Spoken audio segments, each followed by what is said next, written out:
hello everyone আপোনালোক সকলোকে মোৰ অন্য এটা মিনি ব্লগলৈ স্বাগতম জনাইছো আজি কাতি বিহু হয় আপোনালোক সকলোকে এই কাতি বিহু শুভেচ্ছা জ্ঞাপন কৰিছো বিহু বুলি আজি তুলসী তলখন মুছি ললো এতিয়া হাতত লগাই আছো জেতুকা আৰু এয়া মোৰ হাতত জেতুকা লগাই হৈ গল আবেলি সময় বাবু আৰু মই মিলি পেলাই ফুল কেইটামান আনি তুলসী তলখন সজাই দিছো এয়া মায়ে সন্ধিয়া ধুনা জ্বলাই আছে ধুনা জ্বলোৱাৰ পাছতে আমি এয়া এতিয়া বন্তি জ্বলাব লৈছো বন্তি কেইটা তুলসী তলত দি দিছো আৰু তুলসী জোপা বন্তি কেইটা দিয়াৰ পাছত দেখিবলৈ ইমান ধুনীয়া লাগিছে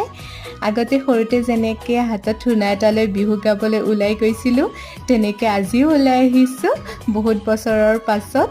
আপোনালোকেও বাৰু আগতে সৰুতে এনেকৈ বিহু গাইছিলেনে জনাবচোন কমেণ্ট কৰি